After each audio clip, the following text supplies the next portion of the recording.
Hello hello hello. जय श्री राधे, जय श्री श्याम, जय जय जय वृंदावन धाम। प्रेम से बोलिए वृंदावन बिहारी लाल की, गुरुदेव भगवान की, आदि शक्ति दुर्गे मैया की। आइए समस्त भक्त लोग शीघ्र ही जल्दी से जल्दी आएंगे। भगवान की पावन गाथा को सुनकर के अपने मानव जीवन को धन्य बनाएंगे। तो सभी हमारे भक्त लोग जल्दी से जल्दी आए। कथा अपने समय से प्रारंभ हो चुकी है।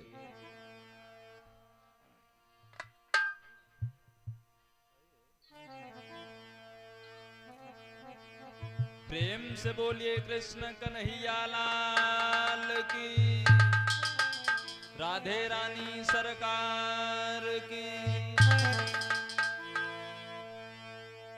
हरि ओम हरि ओम हरि ओम।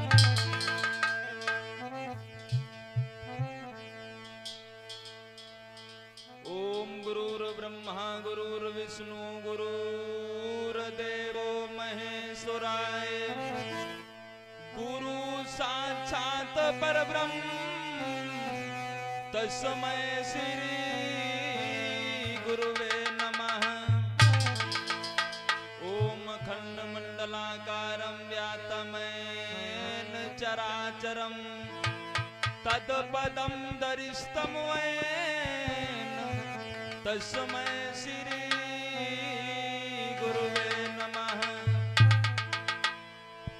ओम मंगलम भगवान विष्णु मंगलम गरुड़ध्वजा मंगलम पुंडरीकाक्षाय मंगलाय तनोहरि। ओम सच्चिदानंद रूपाय विश्वोत्पत्त्यादि हेतवे तापत्रे विनाशाय श्री कृष्णाय वयं नमः। ओम गजानन भूतगणादि सेवितं कपीत जम्बू फलचार भक्षणं उमासुतं शोक विनाशकारक्रम नमामि विघ्नेश्वर पाद पंकजं।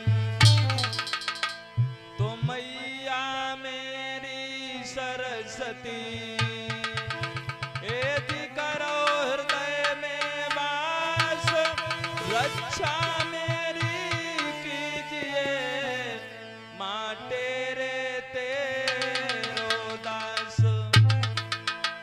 तो पवन तनय संकट हरण एति मंगल मूर्ति रूप, राम लखन सीता सहित हृदय बसो सुरभूप।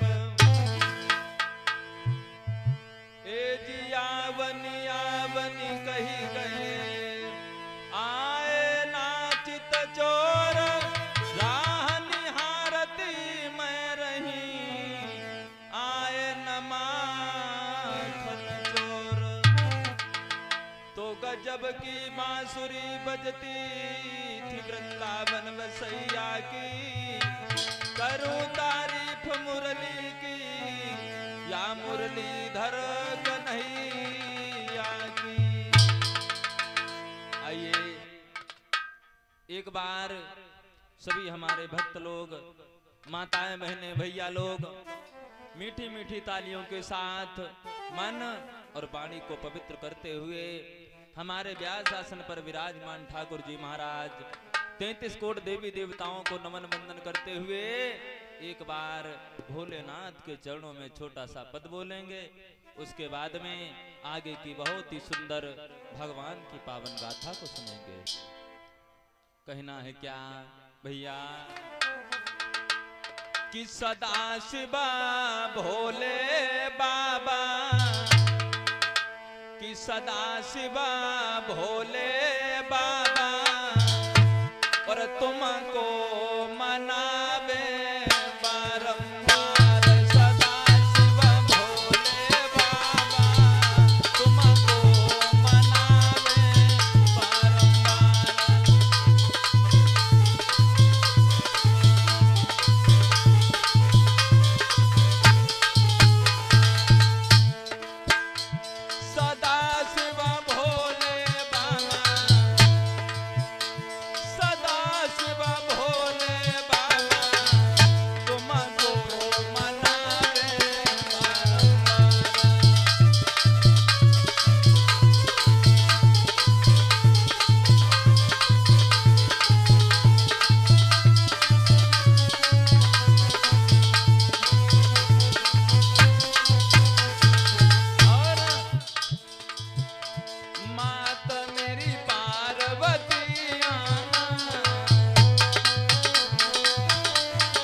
भोला सुमिरो बड़ा गोलन के संकट हरण सकाए।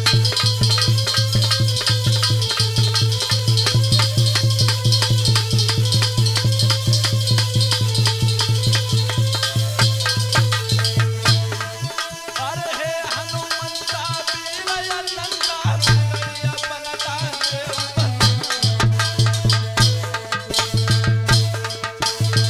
अरे संकट जानता छय अपने पे आई के दुख करो सब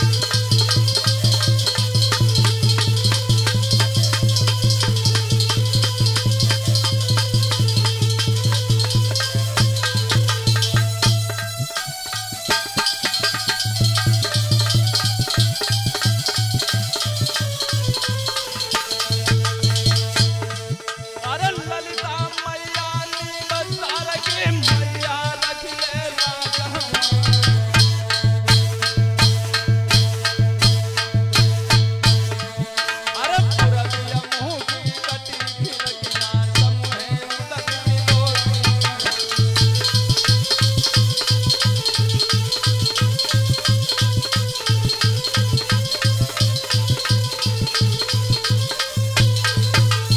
अरे जिंदा पीर सांडिय के सुमिराऊं चादर चढ़ती बुराली अरे सुंदर भवन बनो बाबा को घंटा घन घन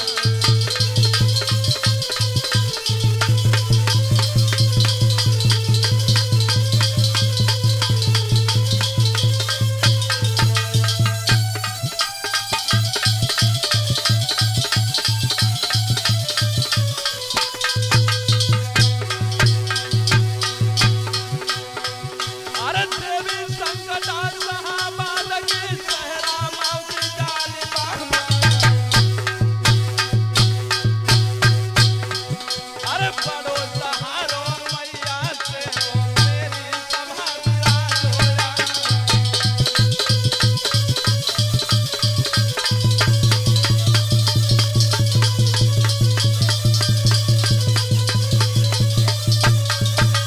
अरे मनसा राम के बिलग राम के मन्नावा के सनाथी अरे भोला सुमिरो के अपने नंगर के जिनकिया धर्म रुजा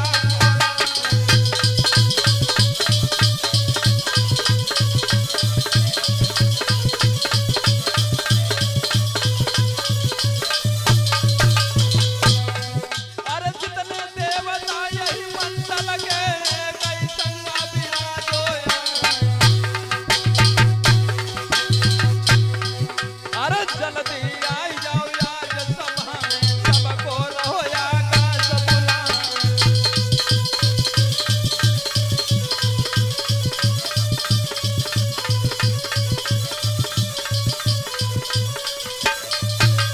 अरे कृष्ण कन्हैया के बंसी बजैया रे नैया जी के पार लगा अरे देवी राधा का तो बाधा ज्यादा दे रहो नाला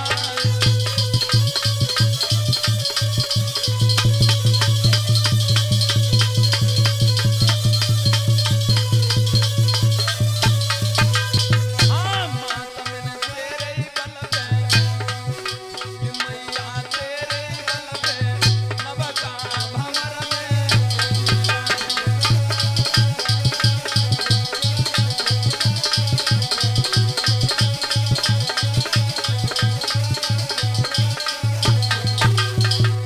हाथ ले बल्ली मैया हाथ ले बल्ली नवका भंवर से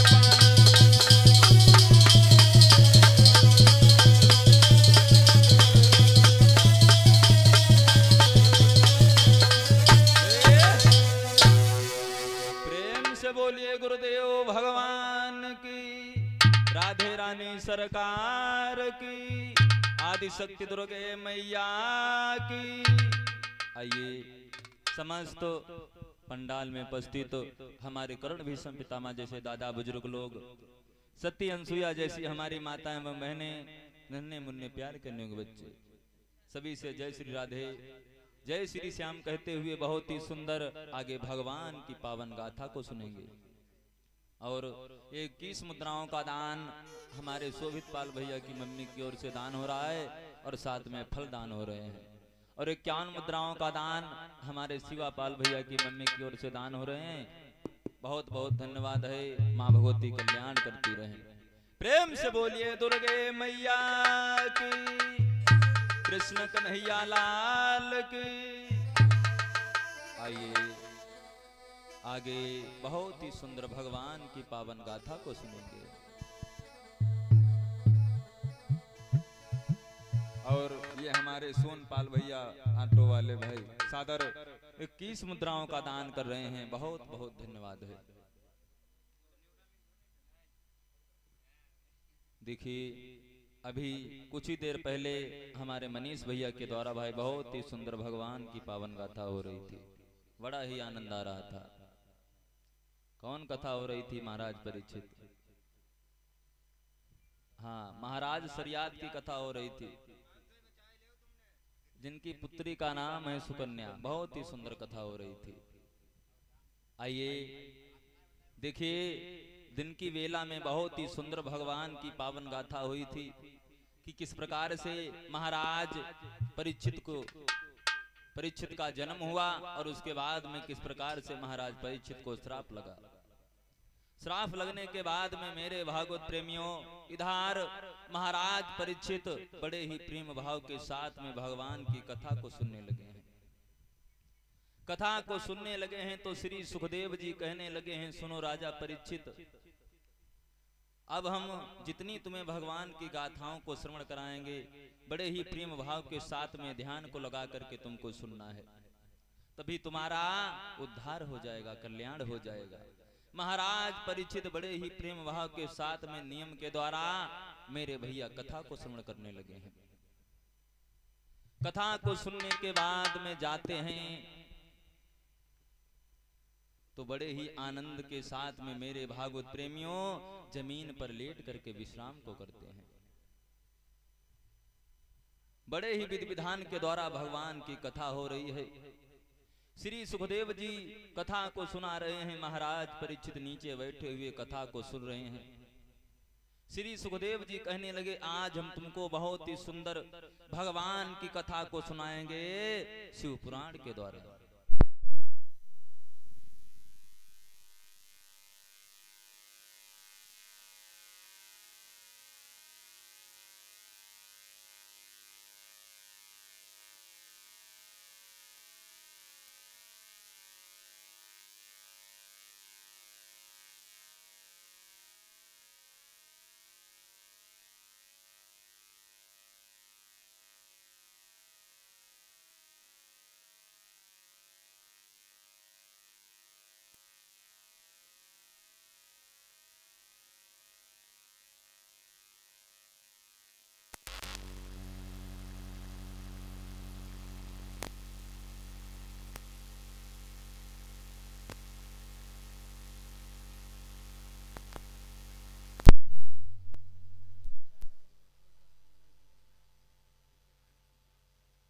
हेलो हेलो, प्रेम से बोलिए गोविंद भगवान की, राधे रानी सरकार की।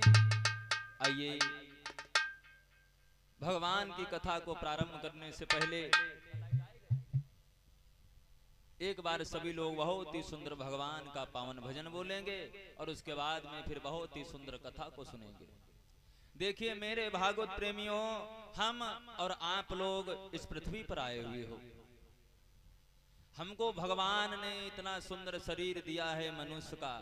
भैया ये मनुष्य का शरीर एक ऐसा शरीर बताया गया है कि ये बार बार नहीं मिलता है। पिछले जन्म में हमने बहुत ही सुंदर कर्म किए होंगे, बहुत ही सुंदर काम किया होगा, तब ये हमें मनुष्य का शरीर मिला है। अगर मनुष्य के शरीर में पृथ्वी पर आए हो मेरे भैया, तो हमारा कहना यही है कि यहाँ पर आकर के भगवान का भजन जरूर करो, भगवान का गुणगान जरूर करो, लेकिन भैया माया मोह से कोई नहीं निकल पाता है। ये माया मोह एक ऐसी चीज है, इसको कोई छोड़ ही नहीं पाता है। रात दिन मेहनत करो, लेकिन भैया भगवान को ना भूलो। अगर मेहनत करते हैं भैया, हमारे घर में 10,000 रुपए तक महीने में आ रहे हैं, तो हमको ज्यादा नहीं तो उसमें से 100 रुपए तक दान जरूर कर देने चाहिए। ज्यादा नहीं अगर हम कर पा रहे हैं। अगर तुम भैया दान नहीं कर रहे हो, तुम्हारे पास में चाहे जितनी दौलत है वो कोई काम की नहीं है। जो भी यहाँ पर दान करोगे भैया, सब हमारा वहां पर जमा हो रहा है। अगर हम दान नहीं कर रहे हैं तो वैसा ही वहां पर मिल रहा है। एक बार का समय है, एक बार भगवान स्वयं एक गांव में रोज आते हैं। रोज आते हैं, किसके पास में? एक बहुत बड़ा भैया लालची इंसान था।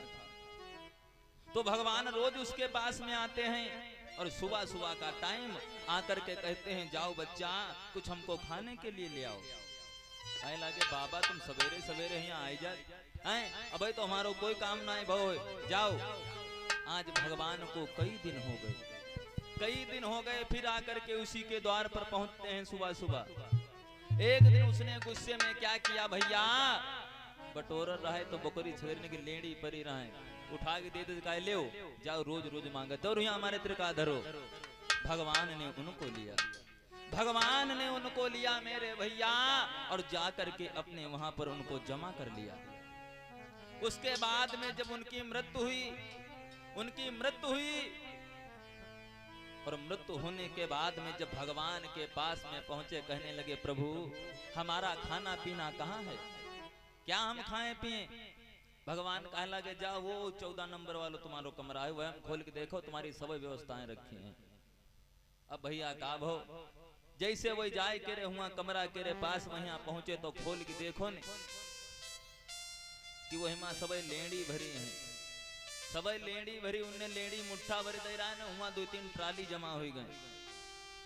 उसी समय लौट करके आए, भगवान से कहने लगे प्रभु तुमने जो हमको कमरा दिया उसमें तो सब लेंडी भरी हुई है। भगवान कहे लगे ध्यान करो, तुमने लेंडी को एक दैत ना हो भिखी मैया। तब उनका ध्यान हुआ, कहे लगे हाँ एक ना दई तो रहे। कहे लगे फिर वही तुम्हारी ये लेडी है, यह है कि तुम खाओ पे जाइए, तुमने जब खाए के लिए दे रहा हो तो इसको तुम भी तो खा सकते हो। तब उनको ज्ञात हुआ है कि हमको ऐसा नहीं करना चाहिए। मेरे भागवत प्रेमियों, इसीलिए कहा गया है कि हमको दिन में एक बार भगवान जरूर मिलते हैं। हाँ, किसी न किसी रूप में तुमको जरूर मिलेंगे। कभी किसी साधु संत महात्मा का अपमान मत करो, ये मत कहो कि ये ज्ञानी नहीं है या इसको कोई होश नहीं है, लेकिन नहीं, जो हमसे बड़ा है उसको हमको सम्मान करना हमारा कर्तव्य बनता है। यहाँ से कुछ भी नहीं लेकर के जाओगे भैया, अगर 10-20 बीघा हमारे नाम है तो यह ना तो हम लेके आए न और ना तो हिंद लेके जेबो हैं। अब हमारे दद्दा रहे चले गए, वो चले गए तब हमारे नाम आए गए, और हम चले जाए तो हमारे लड़के के नाम आए जाए हैं। कोई वहां से लेकर के आया है? कोई नहीं लेकर के आया है। ना तो यहाँ से लेकर के जाओगे भैया। हमारे विद्वानों ने लिखा है कि जिंदगी एक किराए का घर है और एक न एक दिन तो जाना पड़ेगा। हाँ, यहाँ से जाना जरूर पड़ेगा। ये सब हमारा तुम्हारा किराए का है, यहाँ पर ये कुछ भी हमारा नहीं है। भगवान ने ये भी कहा है कि बिना मेहनत के खा नहीं पाओगे पृथ्वी पर। अब कहो तुम बैठ के पहुड़ के खाइए, नहीं खाई पे हो, काम जरूर करना पड़ेगा। यहाँ पर काम करोगे तभी सुकून से रोटी खाने को मिलेगी, अन्यथा नहीं मिलेगी। तो यहाँ पर आए हो, काम भी करो, दान भी करो मेरे भागवत प्रेमियों। दान से ही हमारे कष्ट दूर हो जाते हैं। जाओ ब्राह्मणों के पास में जाओ, कहीं तुम पर शनिचर चंद ऐसो ही अपने बराबर एक डोरा लाए हो और 251 रुपया दे दो, 5 किलो नान दे दो, जान लो तुम्हारा उद्धार हो जाए। दान से ही कल्याण होता है।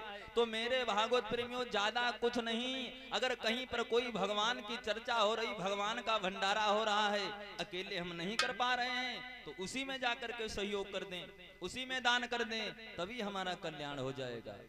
लिखा है हमारे विद्वानों ने क्या कि कमाई ले न रही रे मोती। भैया देशराज की कमाई ले न रही रे मोती, और कफन में जेब नहीं होती।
अगर हमारे शरीर में कोई बीमारी है, कोई परेशानी है, कोई दिक्कत है, तो चाहे भैया जितना सुंदर भोजन हो अच्छा नहीं लगेगा। अब ये बीमार हो जाओ, अस्पताल लग जाओ, तो जौन नातेदार हो, कोई सेव ले आए रो है, कोई अनार, कोई केला, जब खाए वाली दशा है तब सेव केला खवाया जाए रहे हैं, और जब खाए को मन हो तब पता लागो सब्जी उन्हें शुद्ध मिल रही। ऐसा है, चाहे तो मैं खाई ले दूध मलाई,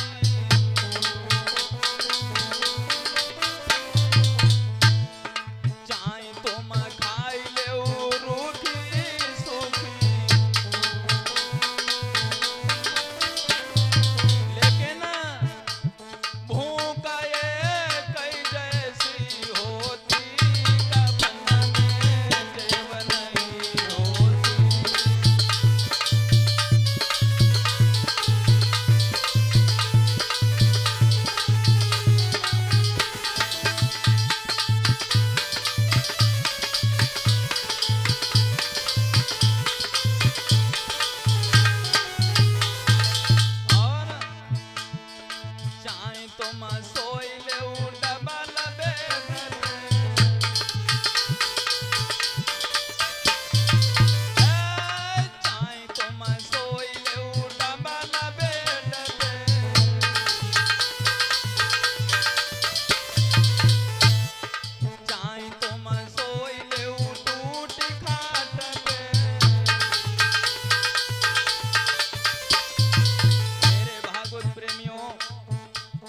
अगर तुमको नींद लगी होगी तो भैया कांटों पर भी नींद आ जाएगी, और अगर नींद नहीं होगी, कोई चिंता है, कोई टेंशन है, तो जहाँ जब तो कूलर लगाए तो जाए, बढ़िया सोफा डाल तो जाए, का पर रहा हो, लेकिन उनको मन को अंत है, उनके चिंता है तो उनको नींद नहीं आएगी। भैया समय ऐसा आ जाता है जब धान लगाओ तो कहाँ 1 बजे मशीन रात में चालू हुई है, रात में खेत तक गए, वहाँ पता लागो मेढ़े पर के सोई गए, वो भी एक नींद है। अगर नींद आ गई तो भैया मेढ़ पर लेना पता लगे कहाँ सोई रहे हैं। चाहे तो मैं सोई ले डबल बेड पे,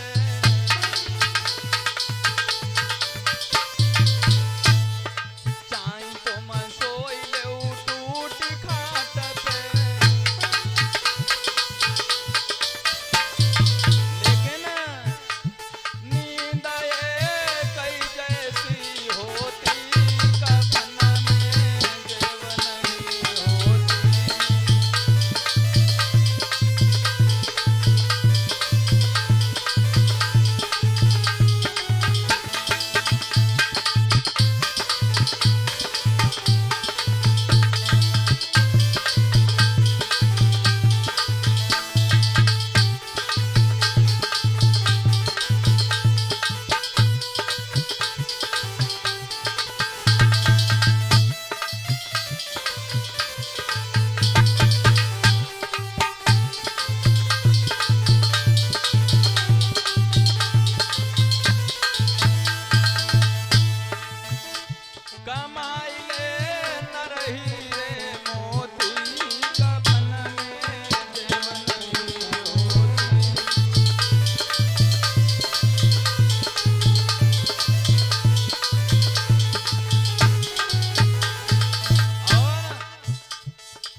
तो क्या मरोगे नहीं? जाना सबको एक दिन वहीं पर है, चाहे गरीब हो और चाहे पैसे वाला हो, सबको वहीं पर जाना है। चाहे तुम बन जाओ नरेंद्र मोदी,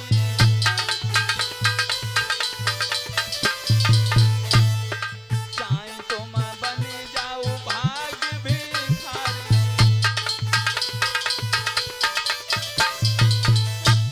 मौत एक जैसी होती, कफन में जेब नहीं होती।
वृंदावन बिहारी लाल की, भोलेनाथ बाबा महाराज की, हनुमान जी महाराज की।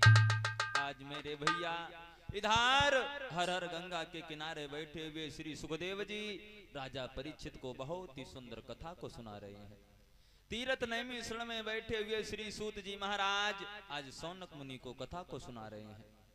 कैलाश पर्वत पर बैठे हुए भोले बाबा आज मैया पार्वती को कथा को सुना रहे हैं। वही कथा आपके नगरवाद क्षेत्र ग्राम देवीपुरा में श्रवण करा रहा हूं। देखिए मेरे भागवत प्रेमियों, श्री सुखदेव जी कहने लगे, आइए तुमको शिव पुराण के द्वारा बहुत ही सुंदर भगवान की पावन गाथा को सुनाएंगे। समझाने लगे हैं कि किस प्रकार से भगवान भोलेनाथ का विवाह मैया पार्वती के साथ में हुआ है।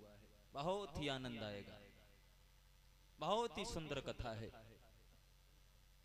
श्री सुखदेव जी कहने लगे हैं, सुनो राजा परीक्षित, एक बार का समय है जिस समय भोले बाबा आज मैया सती जी को साथ में लेकर के महात्मा कुंभज ऋषि के आश्रम के लिए चल देते हैं। भोले बाबा ने मन में विचार किया है कि यहाँ घर पर रह करके क्या करेंगे, और चलो आज महात्मा कुंभज ऋषि के आश्रम पर चल करके भगवान की पावन गाथा को सुनेंगे, भगवान की पावन गाथा को सुनेंगे। क्योंकि भोले बाबा तो भैया बड़े ही विद्वान, भोले बाबा को सब कुछ पता है, लेकिन तब भी कथा सुनने के लिए जा रहे हैं।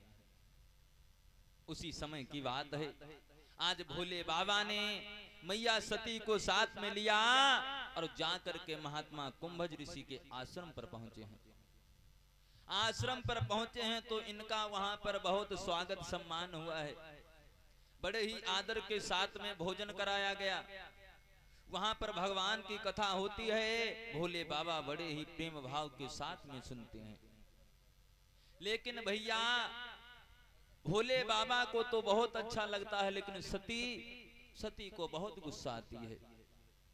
सती मन में विचार कर रही हैं कि हमारे पति खुद इतने विद्वान हैं, बताओ उनकी कथा सुनने के लिए यहाँ पर आए हैं। आज सती को अच्छा नहीं लग रहा है। महात्मा कुंभज ऋषि ने भोले बाबा से दोनों हाथों को जोड़ा, कहा प्रभु आप भी कुछ चर्चा कीजिएगा।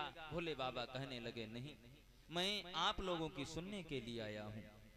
आज मेरे भागवत प्रेमियों, भोले बाबा मैया सती महात्मा कुंभज ऋषि के आश्रम पर कुछ दिनों तक वहां पर रहे हैं।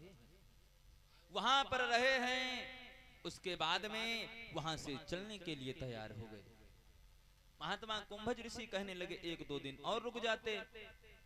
भोले बाबा कहने लगे नहीं, देखो अब हमको भी अपने घर के लिए जाना है, कैलाश पर्वत हमारा खाली पड़ा हुआ है। कुंभज ऋषि कहने लगे ठीक है, अगर ऐसी बात है तो तुम जाओ। आज मेरे भैया इधर भोलेनाथ मैया सती जी को साथ में लेकर के वहां से वापस चल देते हैं, वापस चल देते हैं। और वापस आकर के एक जंगल में उन्होंने क्या देखा है, एक वन में उन्होंने देखा कि भगवान प्रभु श्री राम उनके छोटे भ्राता लक्ष्मण आज वन में रोते हुए जा रहे हैं, चिल्लाते हुए जा रहे हैं। तो जैसे भगवान भोले बाबा ने देखा तो दोनों हाथों को जोड़ करके प्रणाम करने लगे हैं। वाह प्रभु, आज हमारे बड़ी सौभाग्य की बात है जो आपके दर्शन हुए हैं। आपके मैंने दर्शन जब किए थे जब आपने अयोध्या में जन्म लिया था, आज ये दूसरी बार है जो आपके दर्शन हो रहे हैं। वो समय कौन सा था मेरे भागवत प्रेमियों, जिस समय भगवान भोलेनाथ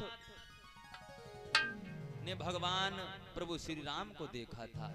वो समय कि गंगा से पार हो चुके थे और श्री दशरथ मरण हो चुका था।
गंगा से पार हो चुके थे, पिता दशरथ जी का मरण हो चुका था, सुग्रीव से मित्रता होना बाकी थी, लेकिन सीता का हरण हो चुका था।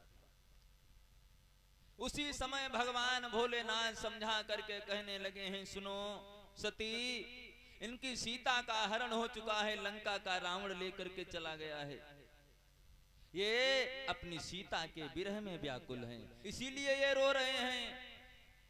सती जी कहने लगी भोले बाबा से, तुम हमसे झूठ बोल रहे हो, हैं? तुम भगवान बता रहे हो, अगर ये भगवान होते तो ये क्यों रोते, इनको पता है सब कुछ, और ये लंका में चले जाते, सीता को लेकर के आ जाते। भगवान भोलेनाथ ने समझाया, सुनो सती, ये दुनिया वालों को नाटक करके दिखा रहे हैं, दुनिया वालों को अगर ये दिखाएंगे नहीं तो क्या लिखा जाएगा पुराणों में, ये दुनिया वालों को करके दिखा रहे हैं सब कुछ, इनको सब कुछ पता है। सती कहने लगी, हमको विश्वास बिल्कुल नहीं है, तुम्हारी बातों पर विश्वास नहीं हो रहा है। मेरे भागवत प्रेमियों, आज सती ने जब अपने पति की बात को नहीं माना है तो उनकी क्या दशा होती है, क्या दशा होती है मेरे भागवत प्रेमियों। सती कहने लगी भोले बाबा से, हमको ऐसे विश्वास नहीं होगा, मैं जाकर के इनकी स्वयं परीक्षा लूंगी, तब मैं समझ पाऊंगी ये भगवान हैं या जरा जरा से बच्चे बनवासी हैं, वन में घूम रहे हैं। भोले बाबा ने बहुत समझाया, सती देखो, भगवान की परीक्षा लेना सही बात नहीं होता है, परीक्षा मत लो। लेकिन सती ने भैया कोई बात नहीं मानी। आज सती वहां से चल देती हैं, आगे के लिए चल देती हैं, और उन्होंने क्या किया, सीता का रूप बनाया है, सीता का रूप बनाया सती ने, और रूप बनाने के बाद में जिस राह से भगवान आ रहे थे उसी राह में जाकर के खड़ी हो गई। तो भगवान राम कहने लगे ये सती हमारी परीक्षा लेने के लिए आई है, कोई बात नहीं, मैं दूसरी रास्ता से जा रहा हूं। आज भगवान दूसरी रास्ता से जाने लगे, लेकिन सती फिर जाकर के आगे पहुंची हैं। फिर आगे पहुंची मेरे भागवत प्रेमियों। तो उसी समय भोले बाबा कहने लगे सती तुम ऐसे नहीं मानोगी। और भगवान प्रभु श्री राम आज सती से कहने लगे हैं कि बोले भगवान सुनो मैया, अरे अकेली कैसे आई हो, और इतनो तो मोई बताई दी जो न भोले कहाँ करी आई हो।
जैसे ही सती को आज भगवान राम ने पहचाना, कहा मैया तुम अकेली कैसे यहाँ पर घूम रही हो, भोले बाबा कहाँ हैं? जैसे भैया इतने वचनों को सुना, आज सती वहां से भाग खड़ी हुई, सती वहां से भाग खड़ी हुई हैं और जाकर के भोलेनाथ के पास में पहुंची हैं। भोलेनाथ के पास में पहुंची तो भोले बाबा कहने लगे सती, और ये हमारे राय सिंह भैया की ओर से भाई 20 मुद्राओं का दान हो रहा है, बहुत बहुत धन्यवाद है, माता रानी कल्याण करती रहे। मेरे भागवत प्रेमियों, जैसे ही भोले बाबा ने देखा भोले बाबा कहने लगे, अरे सती, तुम परीक्षा लेकर के आ गई हो। आज सती भैया झूठ बोल गई, भोले बाबा से झूठ बोल गई। कहने लगी, महाराज मैंने कोई परीक्षा को नहीं लिया। लेकिन भैया भगवान भोलेनाथ क्या नहीं जानते हैं, तन की जाने मन की जाने, जाने चित्त की चोरी। और ऐसे प्रभु से क्या छुपा जिसके हाथ में पूरे संसार की डोरी। भगवान भोलेनाथ से झूठ बोल दिया।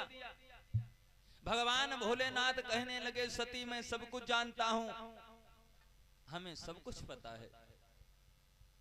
मेरे भागवत प्रेमियों, उसी समय भोले बाबा कहने लगे, सती अगर तुमको भगवान राम ने मां कहकर के बुलाया है ना, तो आज से तुम हमारी अब पत्नी नहीं हो, हमारी मां हो चुकी हो। अभी शरीर से तुम्हारे साथ में भेंट नहीं करेंगे। आज मेरे भैया, जिस पत्नी ने अपने पति की बात को नहीं माना, उसकी ऐसी ही दशा होती है। आज सती जैसी देवी जब भैया अपने पति की बात को नहीं माना, तो आज उनकी क्या दशा हो गई। भोले बाबा समाधि में लीन हैं। आज सती अब समाधि के पास में बैठी बैठी रो रही है, वहीं पर हुंकारी भर रही हैं, मन में विचार कर रही हैं कि ये मैंने बहुत गलत किया। अगर आज हम अपने पति की बात को मान लिया होता तो हमारे साथ में ये नहीं होता, आज हमको ये दिन देखने को नहीं मिलता। अब तो भैया बात मनिबो तो बहुत बड़ी बात है। कोई कोई खूब गरिया होती हैं, सबके घर में को हाल अपने घर में का बिराने घर में को, सबके घर में को है हाल वही जवान के अनुसार। हाँ, मौका ला गए अकेले में यहाँ मारियो ले, और यह समय आएगा। हाँ, काहे ना, वो तो आगे समय बताइए। हाँ, ऐसा भैया समय आ गया है। अब पता लागो कि वही खेत कहीं आ गए हैं, पानी मंगाए गए और तले यहाँ संग मिलको कहे लगी जिज्जी, हाँ चलो टड़िया घूमे चले कहिए।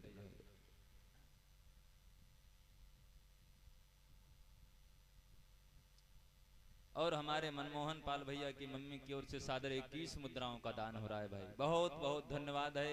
माँ भगवती कल्याण करती रहे। वही खेत तक गए, वहाँ इंतजार कर रहे कि पानी ले उती हुई हैं, और तले संग मिल गो वे टड़ियाऊं गए हैं, वहाँ घूम रहे, कोई चिंता ना है। और लौट के आएंगे, कोई बात कही दे, एक कहो तो चार सुने की बर्दाश्त हो तो है कि नहीं। हाँ, अगर यहाँ पर रहना है भैया तो थोड़ा नम हुई हो तो भाई रही मिली है, अगर जोर हुई हो तो रही नहीं मिली है, तो रोज लड़ाई हुई है घर में है। हाँ, ये दशा है। लेकिन भैया इतना काम जरूर करो, बात को जरूर मानो। अब पता तुम कि चिल्लाए रहे हो, दुनिया के बताए रहे, वही यही कान में भर रहे हैं और ये पार सब फेंक रहे, निकाल रहे हैं। समझे कुछ सुनाया है रोज, चाहे तुम पूरी रात कथा सुनाई दो तब भी कुछ भी समझ में नहीं आएगा। हाँ, कहीं हमारे कुछ समझ में नहीं आओ। अबे कह दो भगवान को नाम ले, कोई नहीं लिया है। हाँ, वो पज्जे ही खूब पल्ले, सही बात है। यही समय है। आज मेरे भागवत प्रेमियों, जैसे ही सती जब भोले बाबा से निराश हो गई, इनकी आपस में लड़ाई हो गई, आज सती रो रही हैं। ऐसा ही नहीं कि सती वन बिलख रही और करके याद आजू भोला की सती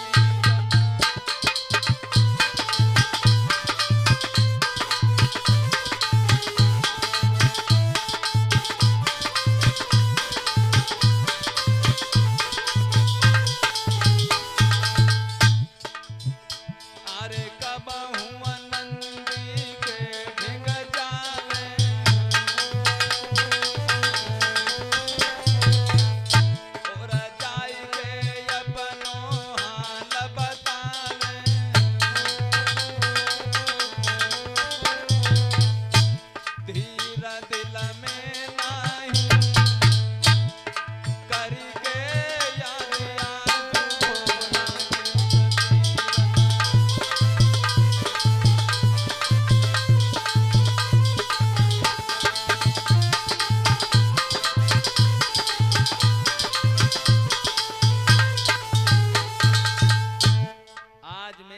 भैया सती रो रही हैं, नंदी के पास में जाती हैं, इधर उधर घूम रही हैं मेरे भैया। 1-2 दिन नहीं 87,000 सहस्त्र वर्ष बीत गए हैं, 87,000 साल बीत गए हैं।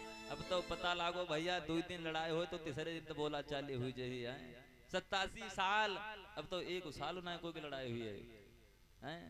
1 दिन हो जाए तो बहुत मुश्किल में कट पावत हुई है दिन भोर तो बोला चाली हुई जाए। और पहले 87 साल बताओ दुश्मनी रहा है आपस में हैं। आज 87 साल हो गए मेरे भैया। जैसे भोले बाबा की समाधि खुली तो जैसे सती ने देखा तो भोले बाबा की आंखें भैया पहले से ज्यादा लाल हैं। सती काहे लागी हमका दिखाते पहले कम गुस्सा में रहे, अब तो कुछ ज्यादा ही लागे रहे गुस्सा में। सती ना ही बोली। तब तक मेरे भैया हुआ क्या, इधर स्वर्ग में क्या देखा है कि विमान जा रहे हैं, विमान। और जिस विमान में सभी देवता लोग बैठे हुए जा रहे हैं तो सती भैया बोल बैठी, मौका मिल गया। कहने लगी भोले बाबा एक बात बताओ, क्या है? हमें ये बताओ ये स्वर्ग में विमान कहाँ के लिए जा रहे हैं, ये कहाँ के लिए जा रहे हैं? उसी समय भोले बाबा समझाने लगे। और ये हमारे संदीप पाल भैया की मम्मी की ओर से भाई सादर 21 मुद्राओं का दान हो रहा है। बहुत बहुत धन्यवाद है। माँ भगवती कल्याण करती रहे। मेरे भागवत प्रेमियों, तो भोले बाबा समझा करके कहने लगे देखो सती, ये विमान तुम्हारे पिता दक्ष के यहाँ के लिए जा रहे हैं। हमारे पिता दक्ष के यहाँ के लिए? हाँ, हमारे पिता के यहाँ पर क्या है? भोले बाबा कहने लगे तुम्हारे पिता के यहाँ पर यज्ञ है। यज्ञ है तो ये देवता लोग जा रहे हैं और तुम क्यों नहीं जा रहे हो? तुम तो भी उनके दामाद हो। भोले बाबा कहने लगे दामाद तो हम हैं, लेकिन हमको उन्होंने बुलाया नहीं तो मैं क्यों जाऊं? बिना बुलाए नहीं जाऊंगा। क्यों नहीं तुमको बुलाया? क्या बात हो गई? कोई कारण होगा? भोले बाबा कहने लगे ऐसा कोई कारण भी नहीं है। कारण सिर्फ ये है कि एक बार ब्रह्मा जी के दरबार में सभी लोग बैठे हुए थे, मैं भी बैठा था। तुम्हारे पिताजी का आना हुआ तो सब लोगों ने उठ करके उनका स्वागत किया, लेकिन मैं अपनी जगह पर बैठा रहा, उनका स्वागत नहीं किया। तो इसी बात के ऊपर वो हमसे जल गए, हमको 2-4 गालियों को दिया, लेकिन हमने बर्दाश्त किया, कुछ भी नहीं कहा। कोई बात नहीं, नहीं बुलाया, नहीं बुलाया। सती कहने लगी तुमको नहीं बुलाया तो हमको भी नहीं बुलाया, लेकिन पिताजी के यहाँ पर यज्ञ है तो मैं जरूर जाऊंगी।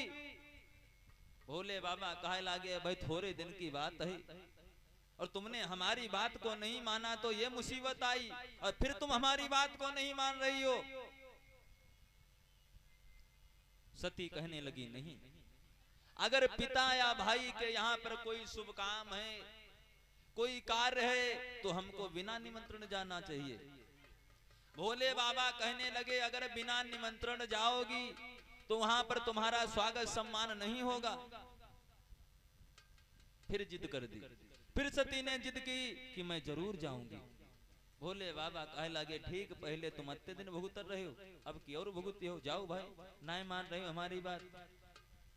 मैं कह रहा हूं कि जब निमंत्रण नहीं है तो यहाँ पर आदर सत्कार नहीं मिलेगा, लेकिन सती कोई बात नहीं मान रही हैं। मेरे भागवत प्रेमियों देखा होगा, अगर मई के मैया भैया ये की बारात होए तो 2-4 महीना पहले तेरे तैयारी हो लागत। हाँ, कहती ऐसो हो भैया केरी बारात है, धोती 2-4 लैली बढ़िया बढ़िया। कहती ऐसो हो देखो वो हमारो थोड़ो हारो हार टूटी को है तो वाहक बनवा के रखी दो, और भैया की बारात आई रही। कार्ड आवे चाहे ना आवे, कोई लड़ाई हो कार्ड भले ना आवे, लेकिन तैयारी झकाझक पहले तेरे हो लागत। अंत कहीं अनायत थी जोर तैयारी, लेकिन मई के बहुत जो तैयारी रहा। मई के काहे बर रहा थे जल्दी चला, वहाँ सहेली मिली है। हाँ, वही जिज्जी है वहाँ वाली सब जनी है, और वहाँ सबको देखिए जाओ तो मद्दी साड़ी पहने हो हैं, ऐसो करो बढ़िया बढ़िया ले दो मुका। पहले से ही तैयारी होने लगती है। तो इधर मेरे भैया सती जी फिर निमंत्रण नहीं आया, लेकिन भैया बिना निमंत्रण जा रही हैं। भोले बाबा ने रोका, कोई बात नहीं मानी। जाकर के जैसे ही पहुंची अपने पिता दक्ष के यहाँ पर, जैसे गेट के अंदर हुई तो भैया इनसे कोई बोला तक नहीं। इनकी जितनी बहनाएं हैं किसी ने भैया कुछ भी नहीं कहा, कोई पार मुंह घुमा लो, उनको वही घाय घुमा लो। पिताजी ने भी कुछ नहीं पूछा, बिटिया तुम कब आई रहा हो, कहाँ हाल हुए, कैसे आई, पैंदर आई या कोई वाहन तेरे आई, कुछ नहीं पूछो। आज मेरे भागवत प्रेमियों उसी समय की बात है, इधर सती अंदर जा रही है, अंदर जा रही है। ऐसा ही नहीं कि पहुंची परदा तो नहीं पहुंची, और पहुंची बहना इठलाए भाई।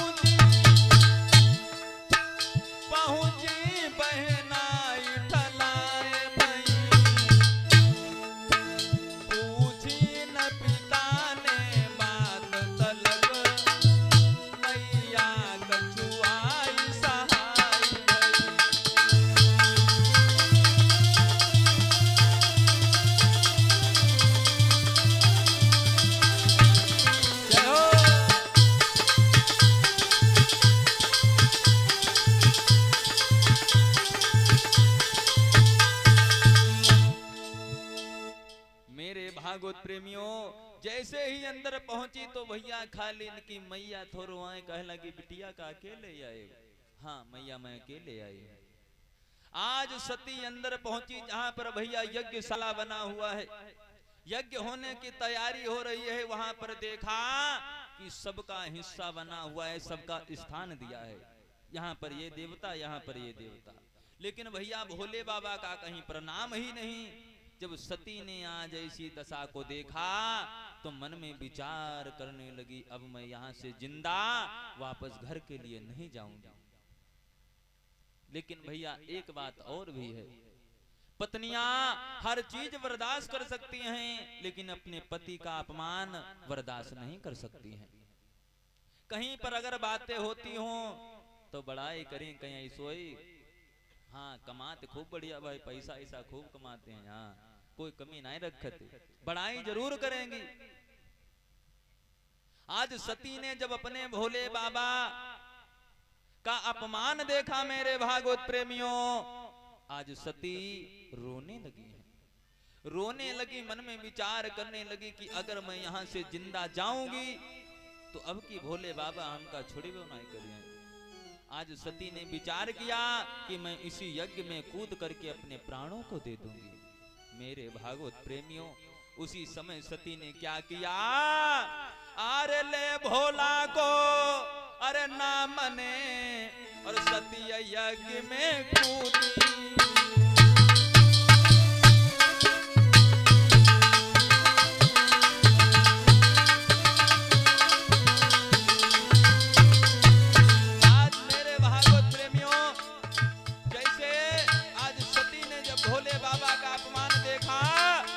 यज्ञ में कूद गई हैं, यज्ञ में कूद गई। मेरे भैया जितने देवता लोग वहां पर बैठे हुए थे आज सभी घबराने लगे हैं।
जब सती जी उस यज्ञ में कूद गई हैं, यज्ञ में कूद गई मेरे भागवत प्रेमियों, तो उसी समय की बात है।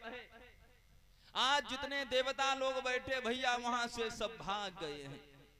आज महाराज दक्ष वहां पर चिल्ला रहे हैं, ये क्या हो गया, ये क्या हो गया, कुछ समझ में नहीं आया।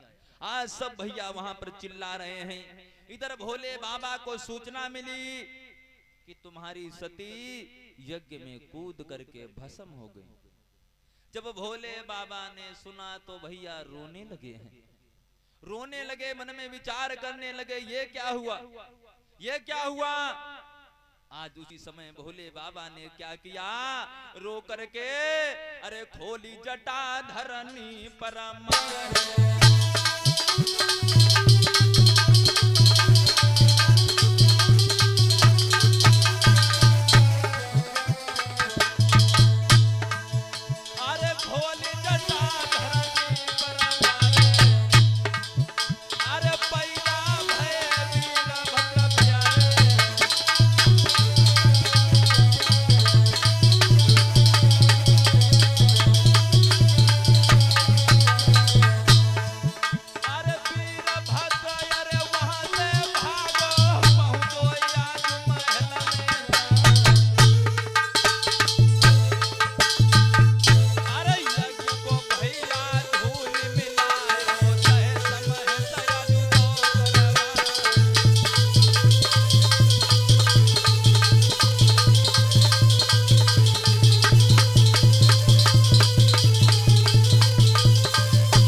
जाकर के यज्ञ का तहस महस कर दिया। महाराज दक्ष का शीश काट लिया।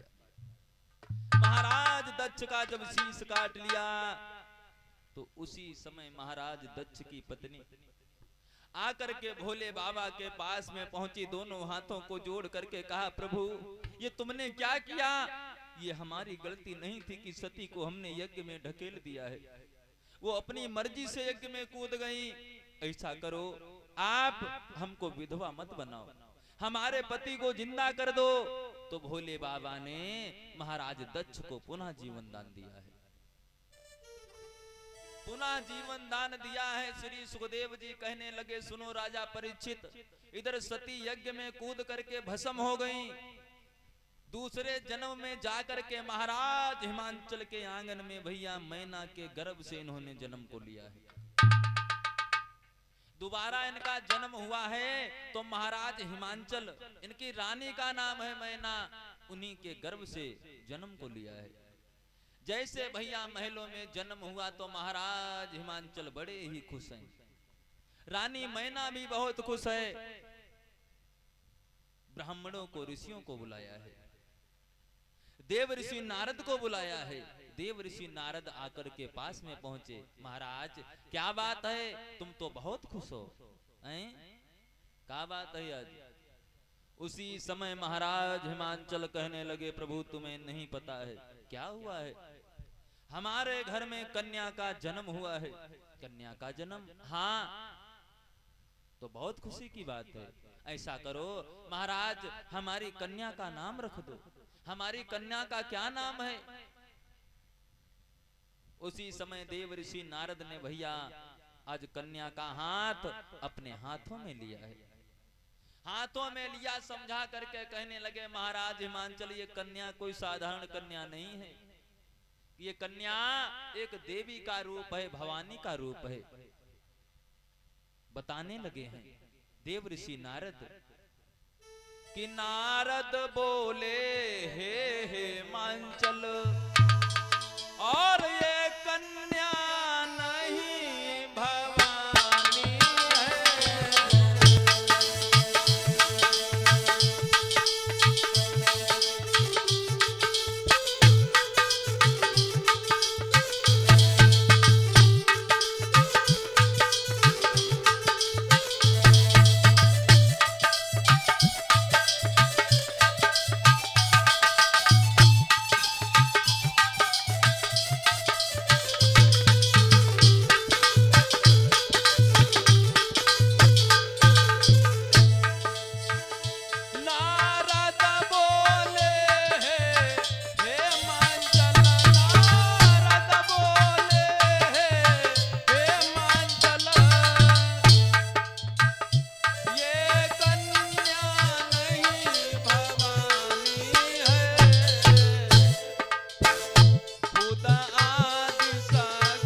देवी का रूप है, भवानी का रूप है। महाराज हिमांचल ने दोनों हाथों को जोड़ा, कहा प्रभु एक बात और बता दीजिए, ये हमारी कन्या का विवाह किसके साथ में होगा? तो उसी समय समझा करके कहने लगे, सुनो प्रभु, तेरा लोक पूज बर पावेगी, तेरा लोक पूज बर पावेगी, तेरा लोक पूज कहलाएगी, पर ध्यान रहे तुमको राजन, छाकड़ संग ब्याही जाएगी।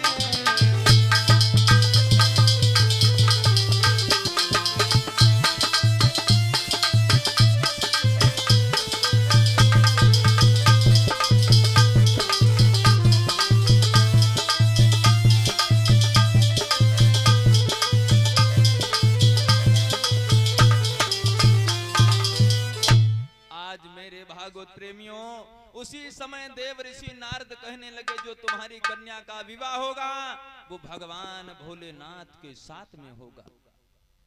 एक बात और बता रहा हूं, जब ये कन्या तुम्हारी कुछ सियानी हो जाएगी, समझदार हो जाएगी, तो ये जाकर के वन को जाएगी, वन में जाकर के भगवान की तपस्या को करेगी।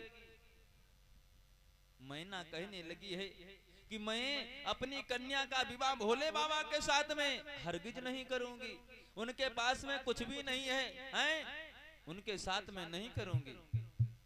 देव ऋषि नारद समझा करके कहने लगे, मैं नहीं कह रहा हूं, इसकी किस्मत बता रही है, जो इसकी किस्मत में लिखा है वो मैंने तुमको बता दिया, आगे जैसी तुम्हारी इच्छा।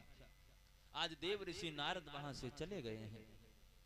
वहां से चले गए मेरे भागवत प्रेमियों। धीरे धीरे समय बीत जाने के पश्चात, जिस समय वो कन्या जब सियानी होने लगी है, बड़ी होने लगी है, महलों में सियानी भई है, तो एक दिन अपनी मैया मैना से कहने लगी, मैया हाँ बेटी क्या हुआ है? मैया अब देखो मैं सियानी हो गई हूँ, हमारा मन ये कर रहा है कि मैं वन को जाना चाहती हूँ और जाकर के वन में भगवान भोलेनाथ की तपस्या को करूंगी।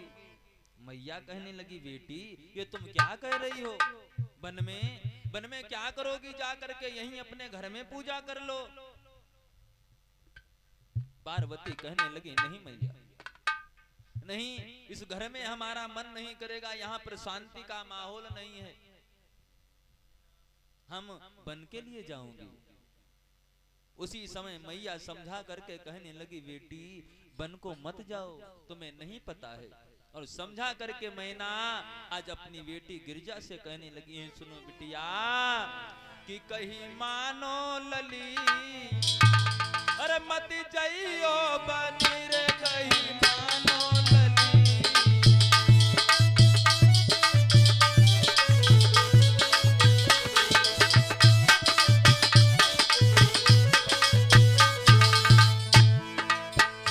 अरे घर में मंदिर के तोय बनवाई दो,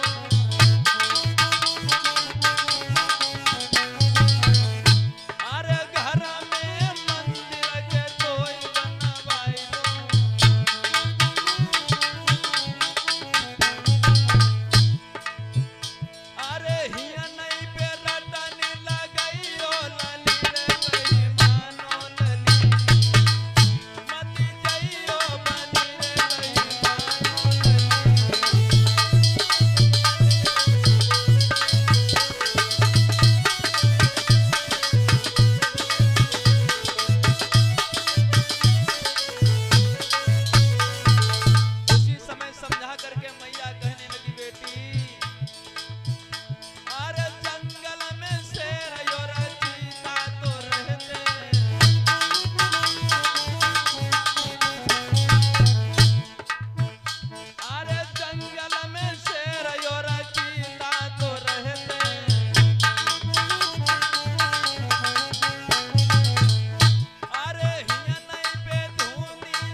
लेकिन गिरजा ने कोई बात नहीं मानी। मैया मैं वन के लिए जरूर जाऊंगी। उसी समय मेरे भागवत प्रेमियों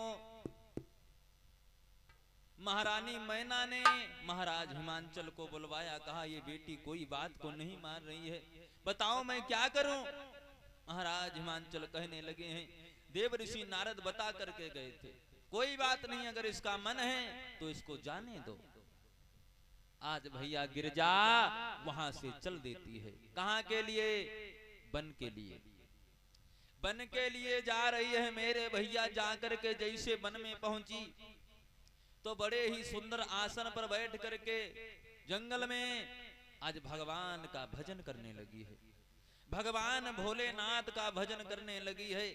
भगवान से निवेदन कर रही है, प्रभु जल्दी से आकर के हमको दर्शन दे दो। ऐसा ही नहीं मेरे भैया, 1-2 वर्ष नहीं, प्रमाण ये मिला कि 1000 वर्ष हो गए हैं गिरजा को तपस्या करते हुए वन में। तपस्या करते हुए मेरे भैया हो गए। अब तो आज कल सोचे 2 दिन पूजा करें, कहते भोले बाबा ऐसो है, अब की थोड़ा हम पैसा वाले हो जाएं, फिर देखो फिर आगे क्या कर रहे हैं। 2 दिन पूजा करते भो हमारे भोले बाबा तो मांगे डाल रहे हैं। हाँ बताओ, इतना इतना समय पूजा करते हुए हो जाता था भैया, तब कहीं दर्शन होते थे, तब काम होता था। अब तो 1-2 साल करें बहुत बड़े वाले पुजारी बन जाते हैं। कहते हैं हमारे बराबर कन हम रोज भोले बाबा को पूजित। हाँ घमंड हो जाते। ये बाबा कहाँ है? ये तो साधु हैं। हाँ साधु सवाधु होते हैं, वही बाबा वही गाय हैं यार। प्रेम से बोलिए गोविंद भगवान की, राधे रानी सरकार की, आदिशक्ति दुर्गे मैया की।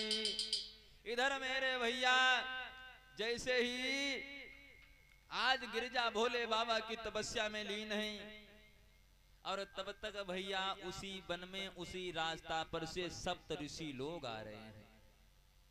सप्त ऋषि लोग आ रहे हैं मेरे भागवत प्रेमियों। जैसे गिरजा को देखा तो उसी समय सप्त ऋषि लोग कहने लगे हैं। सप्त ऋषि लोग कहने लगे, बेटी तुम कौन हो और यहाँ पर क्या कर रही हो? गिरजा ने अपनी आंखों को नहीं खोला। आंखों को नहीं खोला है मेरे भागवत प्रेमियों। तो उसी समय फिर आवाज आई, बेटी गिरजा क्या कर रही हो? लेकिन मेरे भागवत प्रेमियों कोई आवाज नहीं आई।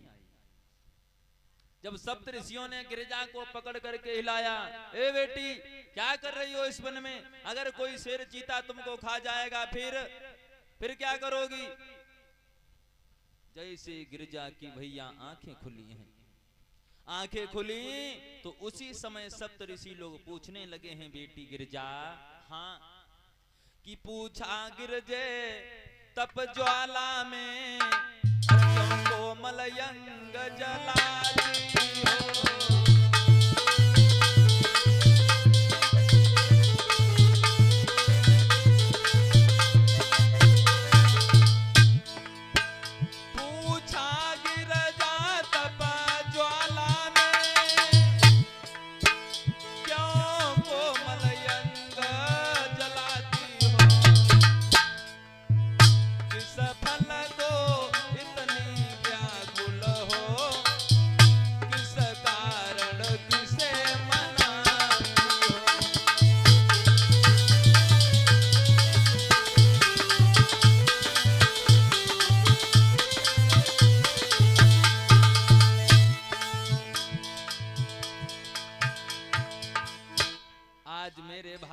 हो। उसी समय पूछा कि बेटी गिरजा तुम किस लिए अपने इस कोमल शरीर को जला रही हो वन में बैठी हुई है? क्या भगवान से निवेदन कर रही हो? क्या मांग रही हो? गिरजा ने बताया कि मैं भोले बाबा के साथ में विवाह करना चाहती हूँ। हम भोले बाबा की समाधि में लीन हैं, भोले बाबा को मना रहे हैं। सप्त ऋषि लोग कहने लगे, भोले बाबा को? तुम भोले बाबा की संगम बियाह को रही हो? हाँ अरे तुम्हारी बुद्धि तो ना हराई गई है। क्यों, क्या हुआ? तुम्हें पता होना चाहिए, तुम भोले बाबा के साथ में विवाह करने के लिए कह रही हो, उनकी बहुत बरातें हो गए हैं। गिरिजा कहने लगी तो इससे क्या मतलब, हो जाने दो। उसी समय सप्त ऋषि कहने लगे एक और बात है, भोले बाबा के पास में कुछ भी नहीं है। क्या नहीं है? सप्त ऋषि लोग समझा करके कहने लगे कि घर द्वार नहीं, परिवार नहीं, और गांव में मड़ैया वो भी नहीं, अरे गांव में मड़ैया वो भी नहीं। जिस बिना समाधि लगाई बैठे तो बात पुछैया कोई।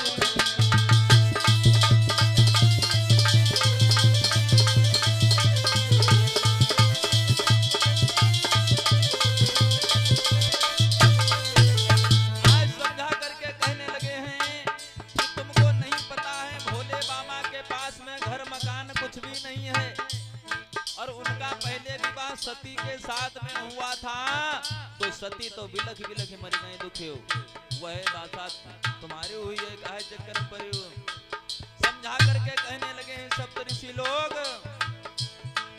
कुछ दिना सती संग प्यार रहा,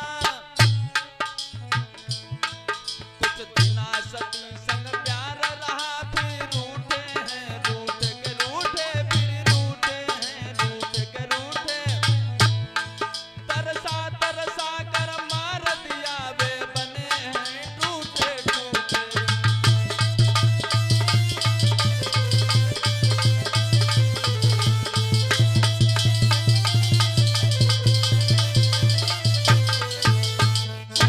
उसी समय समझा करके कहने लगे हैं सती संग प्रेम किया, वही के बाद खूब तड़पाए तड़पाए सती कहीं मारो, बहुत बहुत दिन लड़ाई चल रही, बोला चाली ना भाई हैं, तुम भोले बाबा के चक्कर में पड़ी, इतने बढ़िया बहुत लोग हैं।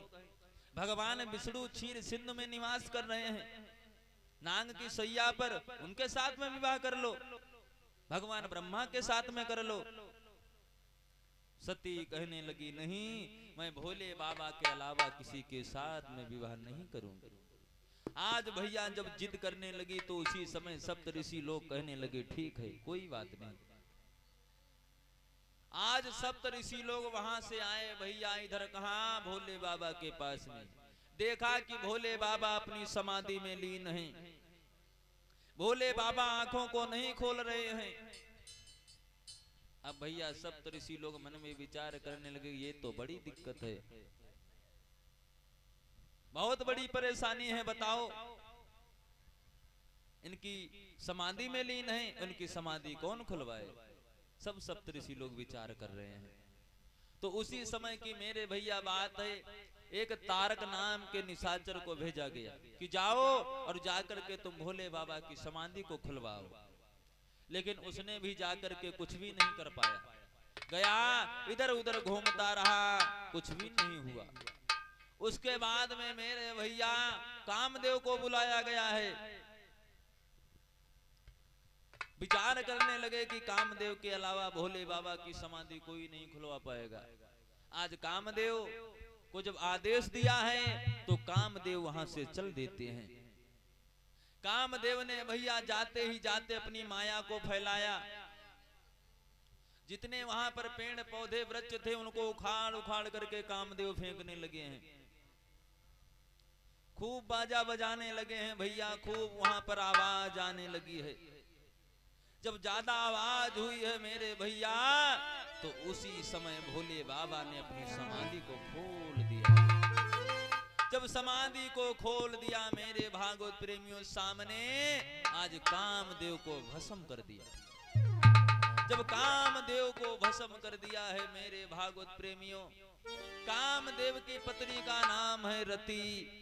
आज जब रति ने अपने पति की दशा को देखा तो रोने लगी है, रोने लगी है, जाकर के भोले बाबा के पास में पहुंची, कहने लगी प्रभु ये तुमने क्या किया, तुमने हमारे पति को मार दिया।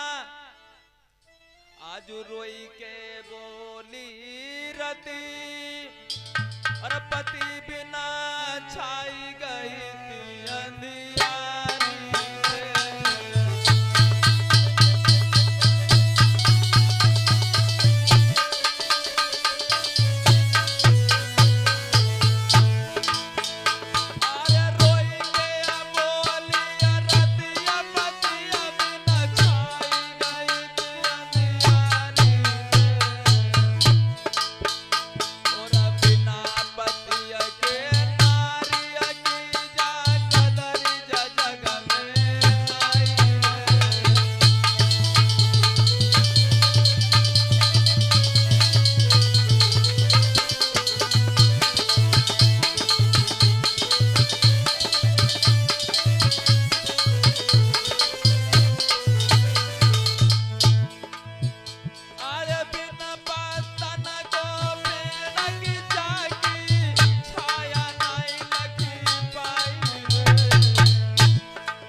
रति भोले बाबा के चरणों पर पड़ी हुई रो रही हैं, प्रभु बिना पति के हमारी इज्जत दुनिया में नहीं हो, ऐसा करो हमारे पति को जिंदा कर दो। आज मेरे भैया भोले बाबा को दया आ गई, भोले बाबा को दया आ गई। भोले बाबा ने आज कामदेव को जिंदा कर दिया, कामदेव को पुनः जिंदा किया। जैसे भोले बाबा की समाधि खुली, सप्तऋषि लोग जाकर के पास में पहुंचे, भोले बाबा से कहने लगे, प्रभु हाँ क्या बात है, मैं तुम्हारा इंतजार कर रहा था। किस बात का? सप्तऋषि लोग कहे लगे, बाबा हाँ का ब्याह करी हो। भोले बाबा कहे लगे, काहे हमारी मजाक कर रहे हो, क्या बात है? अरे का बारात करैया हो। भोले बाबा कहे लगे, अब कौन हमारे संग बारात करी है, बता हमारी बारात इतनी हुई चुकी हो, कोई हमारे संग मनाए रहे, सब छोड़ छोड़ हमका चली गई, हम रह गए अकेले, अकेले ही रह गए तो क्या फायदा है हमको विवाह करने से। और पहली बात, अब हम बुढ़ा या न हमारे संग कौन विवाह करी है। सप्तऋषि लोग कहने लगे, तुम्हें नहीं पता है, हाँ तुम्हारे नाम की रटन लगा रही हैं गिरिजा। गिरिजा? कौन गिरिजा? महाराज हिमांचल की पुत्री। ऐसो ना है, हमारे नाम की ना रटन लगती हुई है। नहीं सही बात, तुम्हारे ही नाम की रटन लगा रही हैं, करैया है ब्याह का। सप्तऋषि लोग कहने लगे, हाँ वो विवाह करना चाहती हैं तुम्हारे साथ में, ऐसो तो ना है कोई दूसरे के संगम करे कहती हो, तुम खाली झूठी बताए रहे हो। सप्तऋषियों ने समझाया, ऐसा कुछ भी नहीं है। आज मेरे भैया उसी समय की बात है। भोले बाबा कहने लगे, फिर पूछे हो जाओ, उनके अम्मा दद्दो पूछ ले, वही सुतना है कि वे अपने मन में गुलगुला फोड़ रही हैं। सप्तऋषि लोग वहां से आए, महाराज हिमांचल मैना के पास में पहुंचे, सारी बात को पूछा। महाराज हिमांचल कहने लगे, अगर हमारी कन्या का मन है तो हम भी साथ में हैं भाई, क्या करें, अलग तो नहीं चले जाएंगे, जो हमारी कन्या कहेगी वही हमको करना पड़ेगा।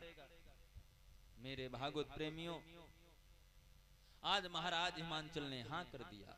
इधर फिर सप्तऋषि लोग जाकर के भोले बाबा को बताया कि चलो अब तो तुम्हारी बात पक्की हो गई। आज सप्तऋषि लोग भैया मंझवा हो गए, इधर की उधर बातें, इधर की उधर पहुंचाना।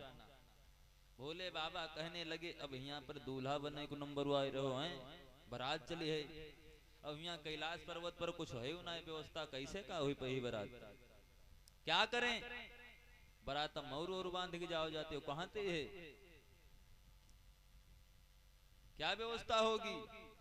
भोले बाबा कहे लागे, सब हो जाए, चिंतन करो, ऐसो करो, ये गाय देखो जाए को खूब चौड़े फनवालो नांग हो का पकड़ के ले आओ। आज भैया जाकर के चौड़े फन वाले नांग को पकड़ के लाया गया। भोले बाबा ने अपने खूब सिर में लपेटा और चौड़ो फन खूब आगे कर लो, कहा चलो ये तो मोर के रो काम हो गो है। बताओ, कंगन अंगन कलाओ लावा पहन हो जाते हैं। हाँ, सप्तऋषि लोग कहने लगे, व्यवस्था सब होती है, ऐसो करो, कोई बात ना, यहाँ कहाँ धरो कलावा लावा, जाओ घर के एक पतरी वाली वह नागिन पकड़ के ले आओ।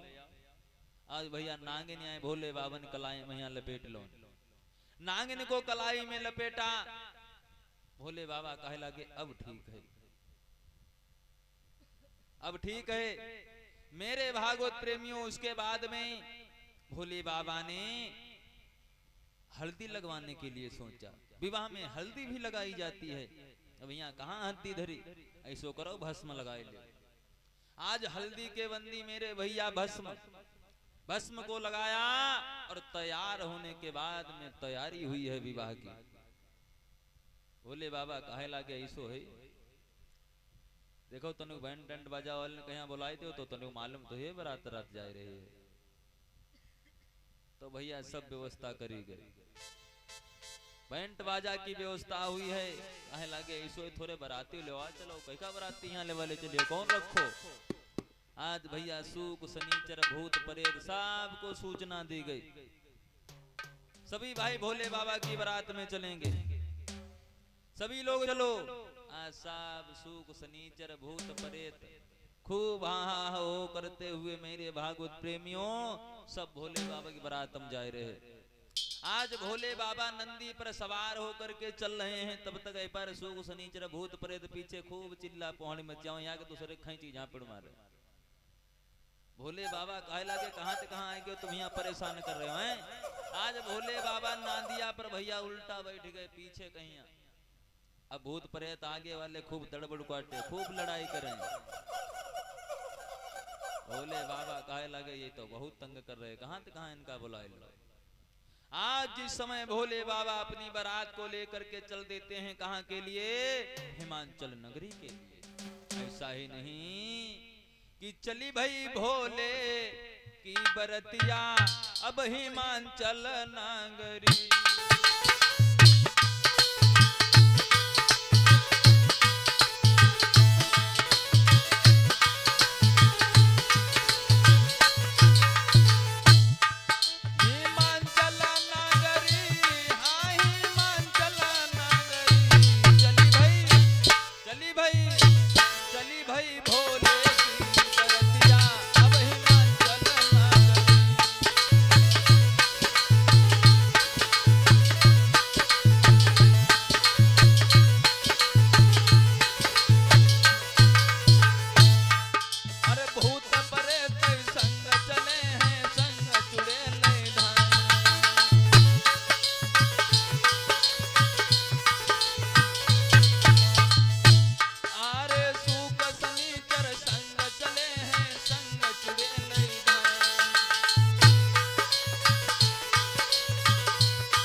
सभी चिल्लाते हुए हाँ हाँ हो करते हुए जा करके हिमांचल नगरी के पास में पहुंचे। हिमांचल नगरी के पास में पहुंचे मेरे भागवत प्रेमियों। इधर जब गांव मैया कोई बारात आवत है लौड़िया केरी, तब जत्ते छोटे छोटे लड़का बच्चा है सब पहले हुआ गांव के बाहर का चलो हुआ खड़े हो चले हुआ वो हुई है का वो कहो जाते, वो गांव के बाहर का करो जाते धूरो पूज हो जाते। हाँ कहीं नहीं सोए पहले धूरो उरो पूज ले उसके बाद में चलो।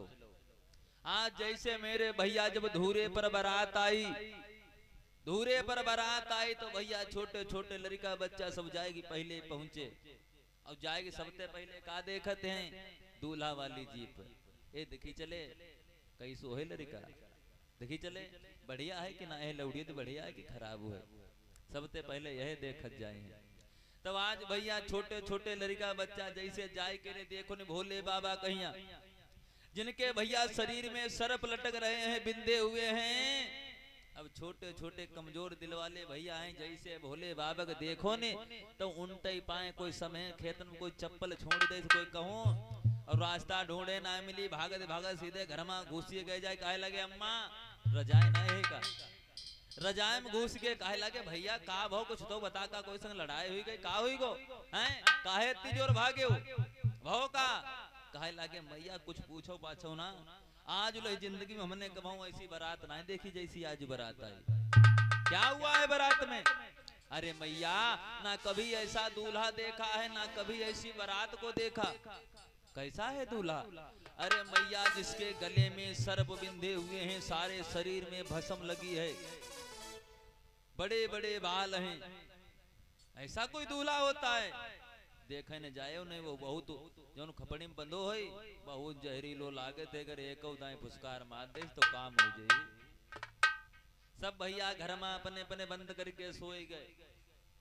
धूरा पूजने के बाद में जैसे बारात और आगे बढ़ी तो पहले के नियम थे कि जितनी गिरजा की सहेलियां थी भैया सभी आरती उतारने के लिए जाया करती थी। लड़कियां आरती उतारने के लिए जाया करती थी। भैया गिरिजा की जितनी सहेलियां, उन्होंने थाली में आरती को सजाया और पुष्पों को लिया और जाकर के जैसे देखा भोले बाबा का ब्याह दूसरे क्यों नहीं मारे, जिज्जी ऐसो करो तुम्हें जाओ हम पाए ना हमका सांपन बहुत डर लागे, अगर ये तनिको फुसखार बात दे से तो हम तो रुकी बोना है, ऐसो करो तुम्हें तनु तिलक कर दे जाए। अब यार दूसरे क्यों नहीं मार रही, कोई नहीं जवैया। आज मेरे भैया का करो दूरी फूल उल फेंक दे, वहां जाए के गिरजा के पास हम पहुंची, कहे लगी हाय जिज्जी तुम्हारो तो कर्म हुई फूटी गो, तुम्हारो नसीब हुई खराब, बताओ वही तो कपड़ा लेना है शुद्ध पहने कतई ऐसे भुजंग ऐसे बन के आए और उनके शरीर में सांप बिंदे, अगर जिज्जी तुमने तनिक हाथ लगाए दे तो वही तुम जान के तुमका समाप्त कर दिया है। गिरिजा कहने लगी कुछ नहीं होगा, तुम क्यों परेशान हो। सहेलियां कहने लगी जिज्जी अब तुम ना ही कर दो का बारात लौट जाइए और का हुए बहुत ज्यादा हो, तुम्हारी बढ़िया लड़का संग हो जाइए। गिरिजा कहने लगी नहीं, इनको पाने के लिए हमने बहुत घनघोर तपस्या को किया है, मैं कैसे मना कर दूं। कोई बात नहीं, हम विवाह भोले बाबा के ही साथ में करेंगे। आज मेरे भैया बड़े ही धूमधाम के साथ में दुआचार हुआ। दुआचार होने के बाद में रात में पैपुज्जी हुई है, भावरे पड़ी हैं, सभी गिरिजा की सहेलियां खड़ी हुई हैं, गिरिजा से कह रही बहना ये सही बिल्कुल नहीं है जो तुम अपने मन का विवाह कर रही हो, बाद में पछताओगी, अभी कुछ भी नहीं हुआ है। आज गिरिजा की मैया मैना वो भी बहुत समझा रही हैं, बिटिया अभी तुम ना बोल दो बारात वापस चली जाएगी। गिरिजा कहने लगी नहीं मैया, किसी की किस्मत पर किसी का जोर नहीं होता है, मैं इनके साथ में ही अपना विवाह करेंगे। आज मेरे भैया उसी समय भावरे पड़ने लगी हैं। भावरे पड़ने लगी हैं तो जितनी सखियां खड़ी हुई थी सभी गीत गाने लगी हैं, कहने लगी बहना कि मन भावन पिया के संग और परन लागी भावरिया, मन भावन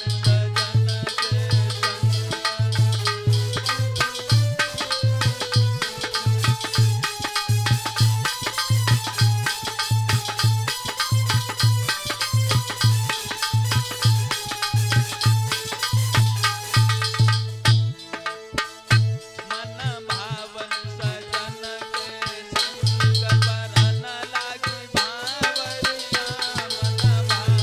के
सभी सखियां गीत गा रही भैया, जैसे 6 भावरे पूरी हुई तो उसी समय कहने लगी सखियां बहना अब तुम इधर को घूमो।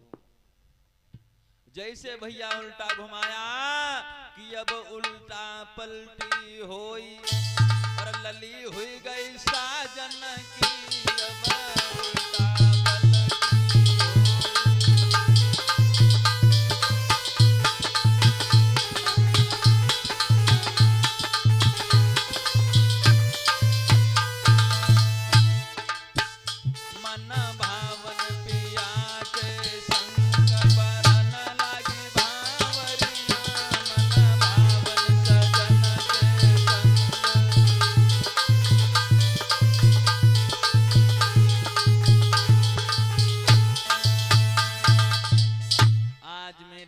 जैसे भावरे संपूर्ण हुई,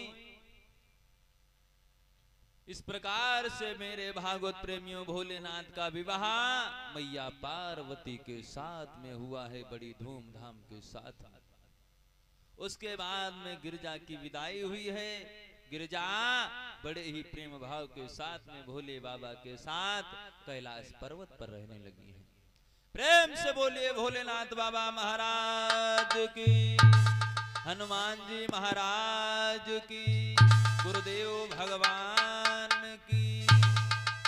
आइए अब एक बार बहुत ही सुंदर भगवान का नाम बोलेंगे, उसके बाद में आरती और प्रसाद को लेकर के सभी लोग अपने अपने स्थान के लिए जाएंगे।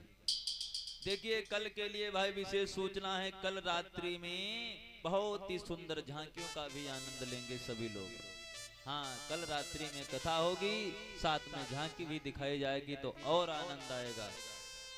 जैसे आगे के लिए दिन बढ़ते रहेंगे उसी प्रकार से आनंद आता रहेगा मेरे भागवत प्रेमी। सभी लोग एक बार बड़े ही प्रेम भाव के साथ में भगवान का नाम बोलेंगे और उसके बाद में आरती और प्रसाद को लेकर के सभी लोग अपने अपने स्थान के लिए जाएंगे। और सभी लोग कहेंगे क्या कि सिया राम कहो, सीता राम कहो, सिया राम कहो, सीता राम कहो।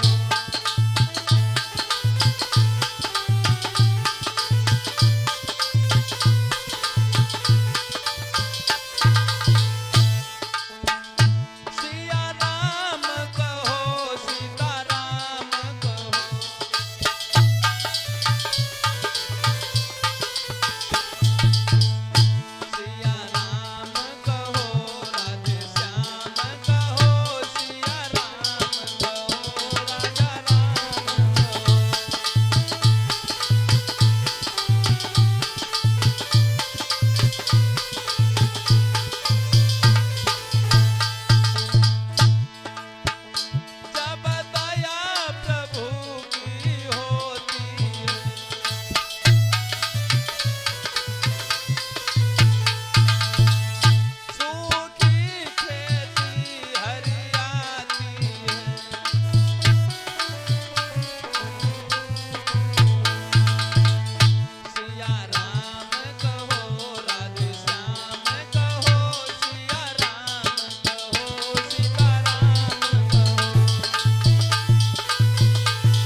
स्थान पर खड़े हो जाएंगे। आरती और प्रसाद को लेकर के सभी लोग अपने अपने स्थान के लिए जाएंगे। भाई सभी लोग खड़े हो जाएंगे।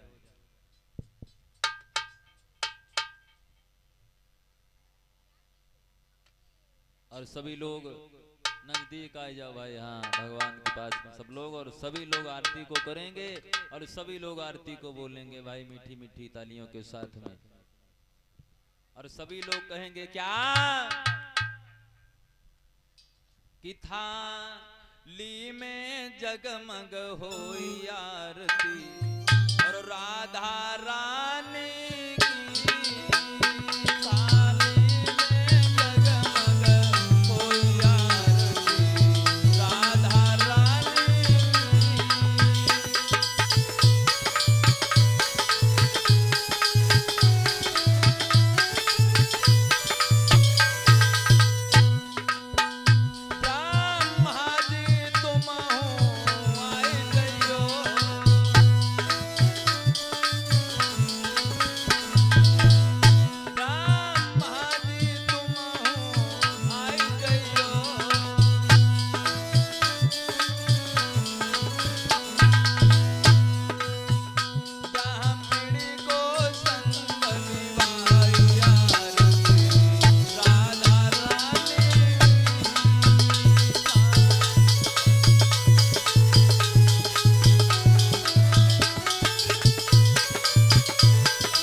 बोलिए गुरुदेव भगवान की, कृष्ण कन्हैया लाल की, रामचंद्र भगवान की, सीता